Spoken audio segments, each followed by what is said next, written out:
Абай облысы маслихатының кезектен сессиясы өтті. Күн тәртібінде 2022-2024 жылдарға арналған облыстық бюджет туралы шешіміне өзгерістер енгізу, 2023-2025 жылдарға арналған облыстық бюджет, Абай облысының 2021-2025 жылдарға арналған даму жоспарын бекіту, облыстық бюджет және облыс қалалары мен аудандары бюджеттері арасындағы 2023-2025 жылдарға арналған жалпы сипаттағы трансферттердің көлемі, Абай облысының Ақсуат ауданы және Көкпекті ауданының шекараларын белгілеу, Абай облысы Курчатов қаласындағы 120 орындық Тополек балабақшасын қайта құру, мемлекеттік жекеменшік әріптестік жобасы бойынша мемлекеттік міндеттемелерді қабылдау шешіміне өзгеріс енгізу, сондай-ақ Абай облысындағы көші-қон процестерін реттеу қағидаларын бекіту туралы мәселелер қаралды. Облыстық бюджет көлемі 298,6 миллиард теңге сомасында қарастырылып отыр. Оның ішінде трансферттер есебінен 288 миллиард теңге, бюджеттік кредиттерді өтеу 9,2 миллиард теңге, қалалар мен аудандарға трансферттер және субвенциялар түрінде 67,7 миллиард теңге қарастырылып отыр. Бұл бюджеттің жалпы көлемінің 23%. Келесі жылға арналған бюджеттің шығыс бөлігінде еңбекақы төлеуге барлығы 110 миллиард теңге жоспарланып отыр. Ол бюджет көлемінің 40%-ын құрайды. Коммуналдық қызметтерді төлеуге 4,7 миллиард, әлеуметтік төлемдерге 12 миллиард және де басқа да шығыстар толық көлемде көзделген.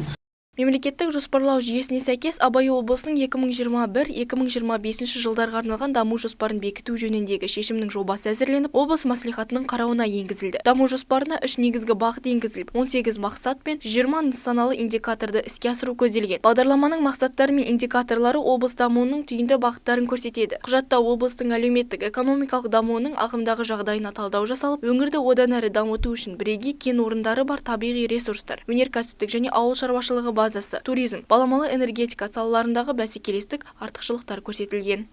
Абай облысындағы көші-қон процестерін реттеу қағидаларын бекіту маслихат шешім жобасы Қазақстан Республикасы Конституциясына, Қазақстан Республикасының халықты көші-қон туралы заңына, Қазақстан Республикасына жергілікті мемлекетті басқару және өзін-өзі басқару туралы, тұрғын үй қатынастар туралы, облыстардағы республикалық маңызы бар қалалардағы, Астанадағы көші-қон процесін реттеудің үлгілік қағидаларын бекіту туралы Қазақстан Республикасы үкіметінің 2017 жылғы 25 мамырдағы қаулысына және басқа да нормативтік құқықтық актілерге сәйкес, сондай-ақ халықтың көші-қон мәселелері бойынша Қазақстан Республикасы ратификацияланған халықаралық шарттарға және келісімдерге сәйкес әзірленді.